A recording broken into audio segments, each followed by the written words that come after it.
Commonly questions જે પૂછતા હોય છે એ કયા? કે સાહેબ મારી પાસે એલિજિબલ માર્ક્સ નથી, તો શું મને MBBS અને ડેન્ટલ અથવા આયુર્વેદિક હોમિયોપેથિકમાં મળી શકે? ભાઈ ના મળી શકે, અને કોઈ આપતું હોય તો પણ એડમિશન ના લેશો, નહીતર તમે ફસાશો, તમારું કેરિયર બરબાદ થશે. ઘણા એબ્રોડવાળા મોકલી રહ્યા છે MBBS એબ્રોડ, એડવર્ટાઇઝમેન્ટ આપતા હોય સોશિયલ મીડિયામાં કે નીટ ક્વોલિફાઈડ નથી, તમે તમને આ દેશમાં મોકલી દઈશું. ના જવું જોઈએ ભાઈ. પૈસા બરબાદ થશે, વર્ષો બરબાદ થશે, પાછા આવશો તો અહીંયા FMG એક્ઝામ કંઈ આપવા નહીં મળે. ઘણા મને ફોન કરતા હોય છે, હોમિયોપેથિકમાં કરાવી દો, આયુર્વેદિકમાં કરાવી દો, પૈસા લઈ લો. ભાઈ લૂંટી લેશે તમને. તમારી પાસે આ માહિતીનો અભાવ એ જ તમારી કહેવાય ને કે ભાઈ વીકનેસ છે. નથી તો પછી બહુ બધા કોર્સિસ છે કે જ્યાં નીટના માર્ક્સની જરૂર જ નથી, અને તમે સારામાં સારી કોલેજ ગુજરાતમાં ન મળતી હોય તો અધર સ્ટેટમાં જાઓ ને ભાઈ. નેક્સ્ટ ક્વેશ્ચન, એલિજિબલ માર્ક્સ તો છે મારે, પણ એટલા ઇનફ નથી કે મને ગુજરાતમાં જ મારા જ શહેરમાં મને MBBSમાં એડમિશન મળે. તો NRI સીટમાં કોઈ સેટિંગ થઈ જાય ખરા? તો ભાઈ તમામ ગુજરાતની NRI સીટ જેન્યુઅન NRIને મળતી હોય છે. જેન્યુઅન NRI એટલે વિદ્યાર્થી પોતે વિદેશનો પાસપોર્ટ ધરાવતા હોય અથવા એના મમ્મી પપ્પા. તમારા માસા માસી કાકા કાકી સ્પોન્સર કરે તો ભાઈ એ સ્પોન્સરશીપ ઓલરેડી ક્યારની જતી રહી છે. NRIની જેટલી સીટો છે 1800 જેટલી, એમાંથી જેટલી સીટો બચતી હોય છે 200-250 જ ભરાતી હોય છે. બાકીની તમામ સીટો MQમાં કન્વર્ટ થતી હોય છે, અને MQમાં ઓપન કેટેગરીની સીટો મળતી હોય છે. તો મહેરબાની કરીને આવી કોઈ પણ લાલસામાં, કોઈ પણ એડવર્ટાઇઝમેન્ટમાં કોઈ પણ વ્યક્તિ પાછળ આવશો નહીં. નેક્સ્ટ ક્વેશ્ચન જે કોમનલી પૂછતા હોય છે, અને સૌથી સારામાં સારો ક્વેશ્ચન છે કે ભાઈ એલિજિબલ માર્ક્સ તો છે, એટલે જે આ વખતે એલિજિબલ માર્ક્સ આવ્યા કેટેગરી પ્રમાણે એટલા તો સાહેબ મારી પાસે છે, પણ ઇનફ એટલા નથી કે મને ગુજરાતની અંદર MBBSમાં એડમિશન મળે. બનવું તો મારે MBBS ડૉક્ટર જ છે. હવે આ બોલવાવાળા વિદ્યાર્થી છે ને 3% રહી જતા હોય છે એક્ઝામ આપ્યા પછી, અને રિઝલ્ટ આપ્યા પછી તો વધારે ઘટી જતા હોય છે.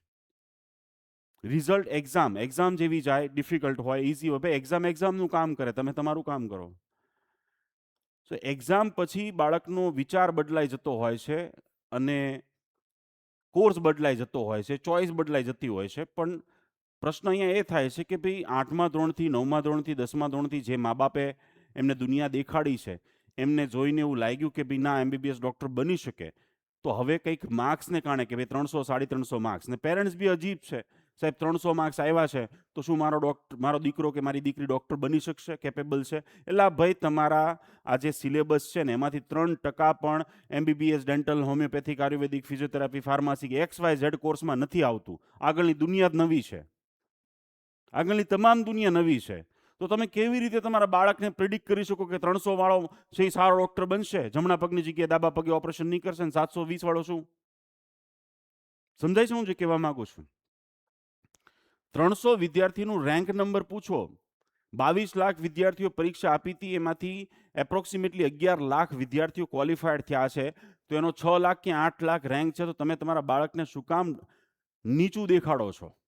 શું કામ એને એવું ફીલ કરાવો છો? ને એટલા માટે જે છટકી જતો હોય છે પછી, એટલા માટે તમને પહેલાં કરવા માટે થઈને ડ્રોપ લેવા ન લેવો પડે, ફરી પાછી મજૂરી ન કરવી પડે, ફરી પાછી એ સ્ટ્રેસ ટીંચા, પેપર લીક થશે ને ફરી પેપર લેવાશે ને આ બધી માથાકૂટમાં એ કેટલા 2 વર્ષ હેરાન થયા છે એ તમને ખબર જ નથી.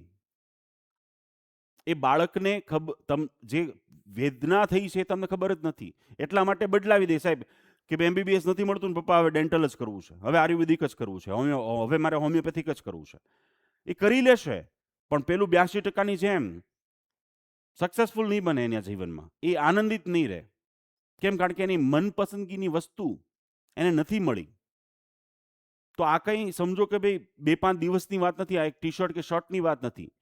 ટી-શર્ટ અને શર્ટ બી તમે તમારા બાળકને આપો ને સાહેબ, જે એની પસંદગીનું ના હોય, એનો કલર કે પછી એની બ્રાન્ડ, તો પણ એ કદાચ તમને શાંતિ માટે થઈને 2-3 વાર પહેરી લેશે, પછી એ કબડના ખૂણાની અંદર છુપાઈ જતું હોય છે, દિવાળીનું સાફ સફાઈનું કામકાજ કરીને ત્યારે બહાર આવતું હોય છે.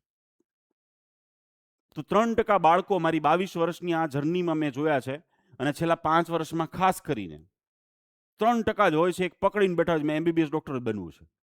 સાહેબ 1500 રૂપિયા દઈને ઓનલાઈન કાઉન્સેલિંગ કરાવે મારી થ્રુ, આખા ભારત દેશમાંથી, ગુજરાતમાંથી પણ ઓફલાઈન અમદાવાદ ઓફિસે આવીને કાઉન્સેલિંગ કરાવતા હોય.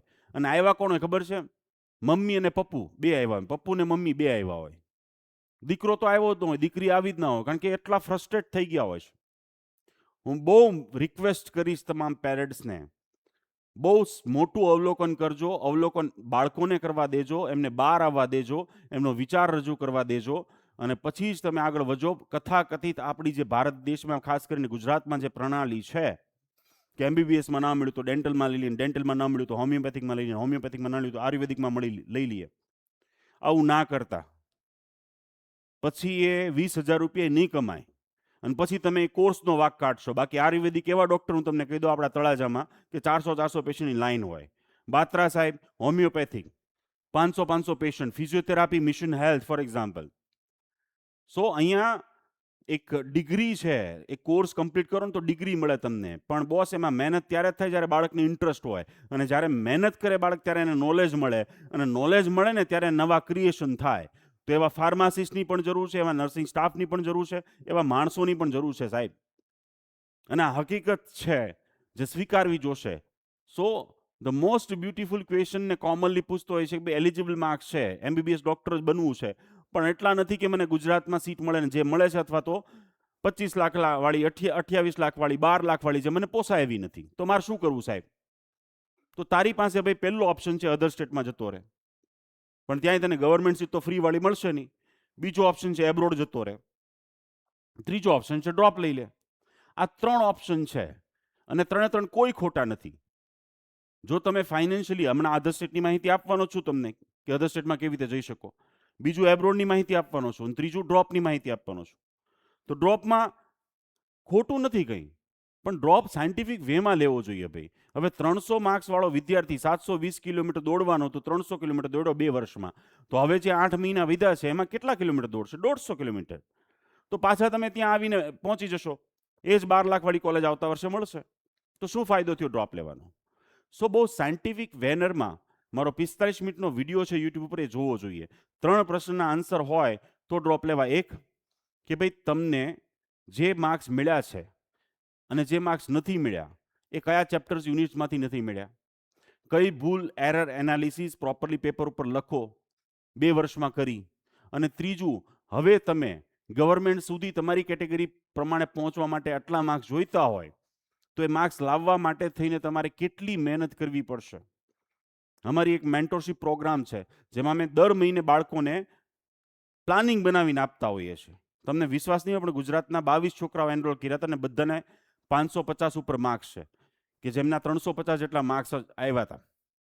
અમે ક્લાસીસ નથી ચલાવતા, કારણ કે બાળકોને ક્લાસીસની જરૂર નથી, બાળકોને પ્લાનિંગની જરૂર છે. મારે દર કલાકે કેટલું દોડવાનું છે, દરરોજની કેટલા મોક ટેસ્ટ આપવાની છે, દરરોજની કેટલી એમસીક્યુ સોલ્વ કરવાની છે, મારી ભૂલો ક્યાં થઈ રહી છે, એ ભૂલ મારે કેમ ન કરવી. સો આ અગત્યનું હોય છે. સો ડ્રોપ ઓપ્શન છે. બીજો ઓપ્શન અધર સ્ટેટ અને એબ્રોડ.